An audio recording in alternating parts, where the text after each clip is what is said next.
June 14th, 1980. A healthy baby boy was born at Herman Hospital in Houston, Texas. Congratulations, Mom. You did great. After the child's birth, Judy Olive, the delivery room nurse, would become very friendly with a couple she assumed were Mr. and Mrs. Tony Rich. I'll see you in the recovery room in just a little while, all right? If the baby looked more like you or your husband. A few weeks later, they invited Judy to their house. What makes you think we're married? Judy was surprised when they said that Tony was not the child's father and that they were brother and sister, not husband and wife. Your brother and sister? Yeah. Come on, really? Tony said that he and his sister ran an astrology business out of their home. He offered to do Judy's chart free of charge if she would just fill out a few forms. These in the order of their importance to you, so we can do a proper I job filled out the forms, and they included the first day of my last menstrual cycle and my financial assets and debts and basically a personal 3-page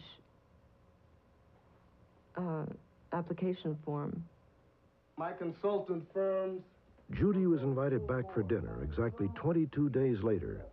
She did not suspect that the date had been carefully selected based on her menstrual cycle. To our future. Okay.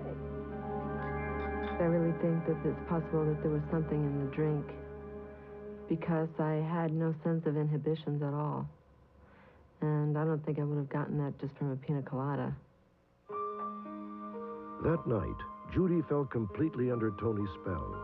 Before long, he had lured her into his bedroom for a massage. After he gave me the massage, he said, well, you know, if you turn over, I think really our psychic centers are going to be as one. And I didn't really know what that meant, but within a few moments, we were engaged in intercourse. And it came as a surprise to me. It was not planned and it was not discussed. And so I conceived my son that day. At the age of 21, Judy Olive had embarked on a freakish journey with a man who was attempting to create a harem-like cult. His real name was Ulysses Roberson, and when Judy was 2 months pregnant, she moved in with him. 3 months later, Judy's family kidnapped her and placed her in a deprogramming center. Afterwards, she went to live with her older brother in California to await the birth of her child. On May 16, 1981, Judy's baby was born. She named him Alexander Soul Olive. Her family believed the episode with Ulysses was finished. They were unaware that Judy had written to him about Alexander's birth. What you got? You getting some tea? Right, Judy. Thanks a lot for all When Alexander was 4 months old, Judy slipped away from her brother's house for a secret rendezvous with Ulysses. Judy was back in the fold, and so was little Alexander. Here's your son. This is Alexander Soul Olive. Alexander? I don't think so. We'll call him Salam. Yeah. It all happened so fast. Just like when I got pregnant. I got pregnant immediately, and I got back with him in a few hours. 18 months passed. Ulysses took on more so-called wives like Judy and had children with most of them. He maintained several residences, moved from city to city, and continued to lure young women into the group using a wide variety of scams. A person like Ulysses preys on the vulnerabilities, the neediness of the person at that time. He would make the contact with women through the sister or through some other woman. And then he had an organizational operation that was very entrapping and very alluring and very demeaning and eventually totally controlling.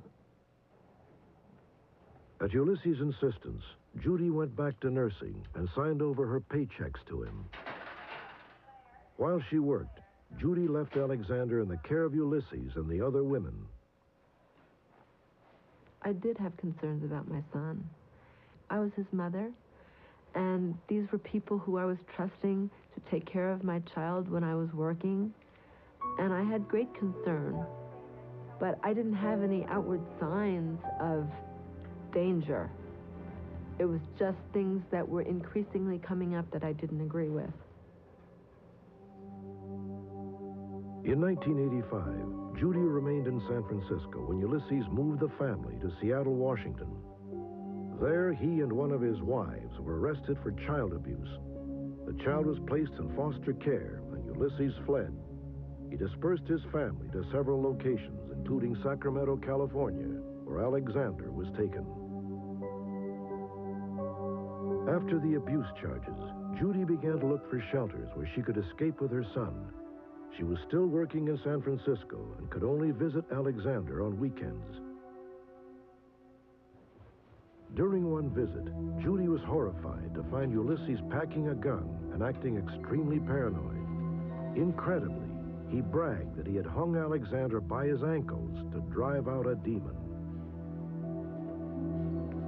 My son had large bruises on his face, and his lips were very dry and cracked and bleeding on the edge. And I was scared, and at the same time, Ulysses was acting so incredibly weird. Boy has a demon in him. But I almost had him when I had him hanging up by his ankle. Boy, he was that close to death. Oh my God! I'm gonna fix him. He's gonna be all right. I know.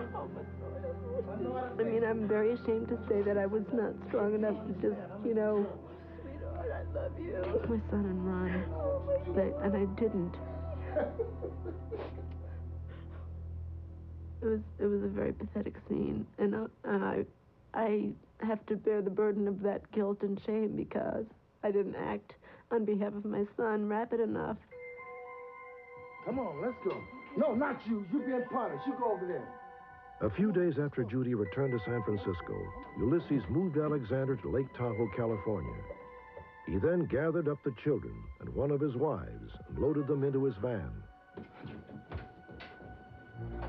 Suddenly, Ulysses ran back upstairs to retrieve a bundle, which another of his wives believed was a bruised and battered Alexander.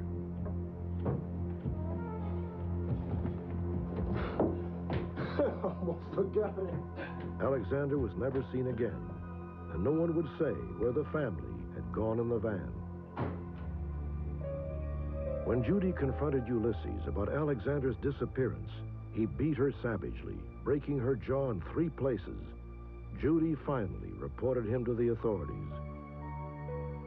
Today, Ulysses Roberson is serving a 20-year sentence for second-degree rape and assault on 2 children. He is incarcerated at the Washington State Penitentiary in Walla Walla and has refused to answer any questions regarding Alexander. I'm a mother who's longing to find her child and find out what happened to him. I love him very much, and I want to get him back. And I want to stand up for what's right for my son in the absence of not doing it then. This is a photograph of Alexander's soul Olive, also known as Salam Roberson, at the age of 4. Computer aging shows how Salam might look today at 11. He has curly red hair, light tan skin, and dark brown eyes. He knows his mother as Ruby, which was Judy Olive's name in the cult. If you have any information about this story, please write to Unsolved Mysteries, P.O. Box 11449, Burbank, California, 91510, 1449.